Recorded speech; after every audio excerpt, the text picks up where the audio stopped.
here to call attention to the biggest crisis our public education system has faced since Brown versus Board of Education. Let me just state for the record emphatically that we are not going back to the 60s. We are here to urge all people that care about our public schools, that care about our kids. We're here simply to urge them to vote no on this constitutional amendment. I remember the days back when I was in public schools where my public school was all black. And back then, I didn't believe that Sept was equal, and I still don't believe it today. I'm here to tell everybody that we have a crisis in leadership in this Golden Dome. Our governor has used bully tactics, backroom deals, under-the-table deals, all kind of shady methods, even throwing money at people to push this constitutional amendment.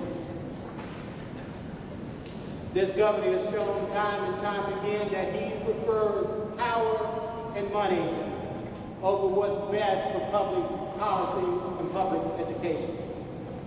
I'm here to say to this governor that we will not go back to the days of the 60s, nor will we allow him to push through his constitutional amendment.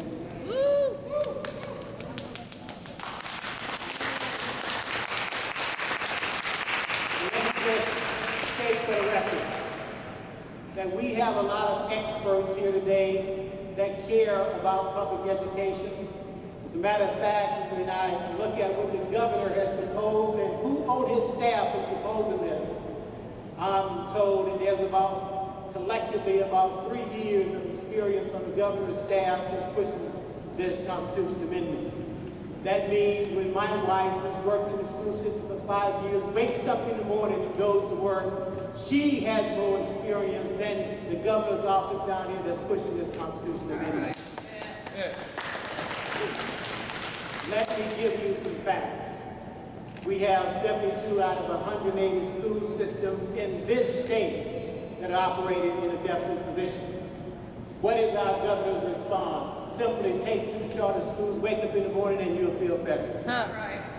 This state has the most segregated school system in America.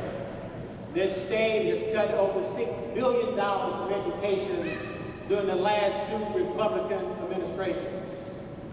State funding for charter schools is more than 2.5 times almost that of public school students K through 12. In fact, this is nothing more than a private takeover of our public education system. In fact, the profit that charter schools generate will flow in pockets of others that have an interest in profit off of public education.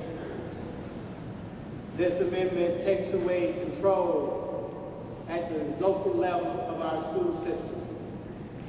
Let me just be clear in stating that this amendment does nothing but resegregate our school systems right here in the state that we love so very dearly. We are talking about creating a dual school system that's separate but unequal.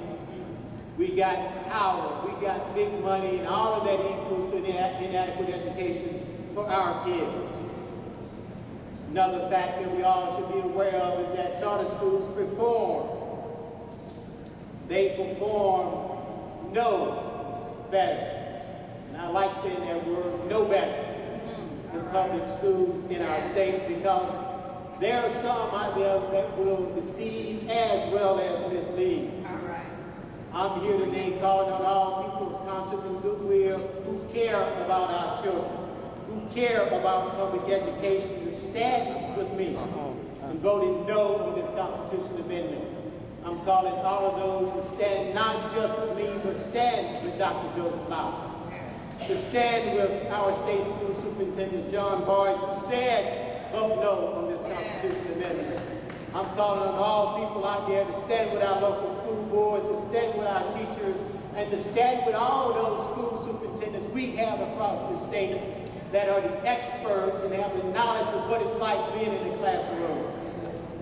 I'm calling on all those out there who have a conscience, who care about our kids to stand with those of us from the PTA, to stand with our community, to stand with our parents, and I'm calling on all of those to stand up for our kids. Yes. Stand up and fight the power, stand up and fight this constitutional amendment. I'm here today to urge the citizens of this great state to defeat this constitutional amendment and vote no. At this time, I want to invite members from our associations, PTA, school boards, and our Superintendent's Association to join us in sharing a few words. We represent local unit PTAs all across the state from every corner of Georgia and in Atlanta. And since 1897, we have been the oldest, largest child advocacy association in this country. And I first want to start off by saying we support charter schools. We support parent choice. But we cannot support this constitutional amendment. Yes. This is not about charter schools, and we cannot support what is said. So our legislative team and our board of directors, we looked at this and we said, who is not being served by this constitutional amendment? And I will share with you that the special needs community is not being served by this constitutional amendment. It becomes expensive to educate these beautiful and amazing children, and this constitutional amendment will not be able to support and educate and provide for our friends in the special needs community. Second, this does not support parents. Parents need to be a part of the governance committee, part of the governance, and this constitutional amendment does not provide for that. So we cannot support that.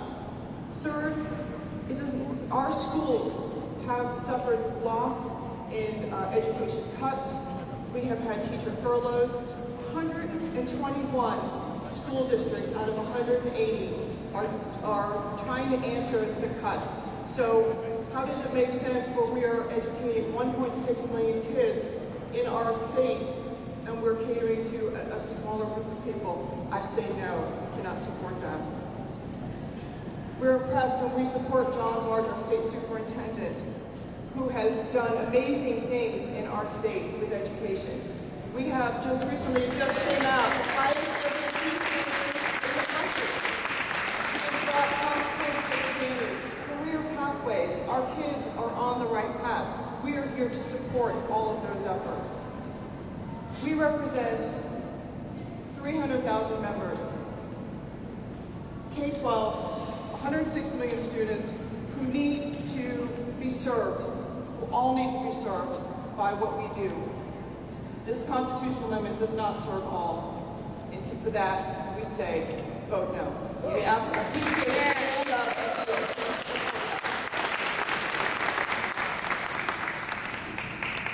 The state of Georgia who attend public schools. First and foremost, it is important that you understand that the Georgia School Board Association is not anti-charter schools. Charter schools are a wonderful complement to the work that we do every day in the school systems across the state, but it is not the answer. Understand that this amendment is about a power grab on the part of the state. It is removing local control further away from the citizens of the state of Georgia who pay the taxes in this state for public schools and for schools. So it's really important that we understand what this is about.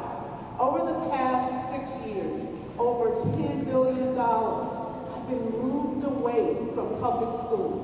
And you have school systems across this state who are operating, over 121 of the 180 school systems across this state are operating on a calendar of less than the numbers of days necessary for children in this state to be educated. And that's because of the huge budget cuts that we have received. And John Barge tells us, Superintendent Barge tells us, over the next 5 years, over $430 million will have to come from the budget in order to support at least 5 charter schools that would come on that they don't have an answer for where that money will come from. But please know that the cuts will continue to come to public education. So they can tell you that it's not going to come from public education, but it will.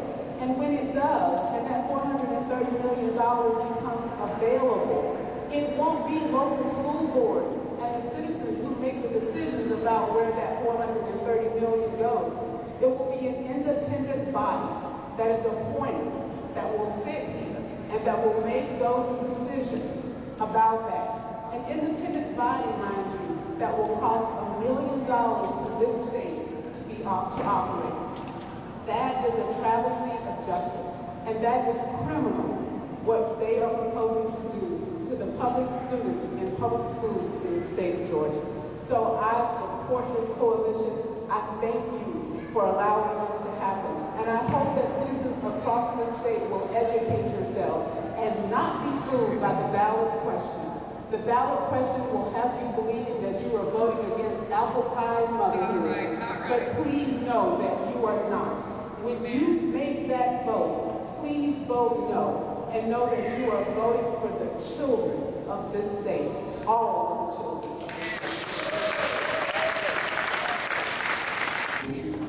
I don't see that there's any point in getting bogged down in arguments over the merits of charter schools versus traditional K-12 schools. Both serve purposes. The real argument in this whole issue is, should local decisions be made by locally elected officials, or should local decisions be made by a group of political appointees in Atlanta? I would offer the opinion that the answer to that, along with the vote, should be no. The second question is, and no one seems to be able to answer this, why is it the desire of some folks on the state level to create a dual school system that's paid for out of the state budget that either cannot or will not pay, and certainly has not paid, for the traditional K-12 schools that we already have? The Georgia Constitution mandates that we provide those schools for our children, but the budget shows that we're not doing that. So I say, let's have charter schools, but let's provide that the decisions about their creation rest with locally elected officials.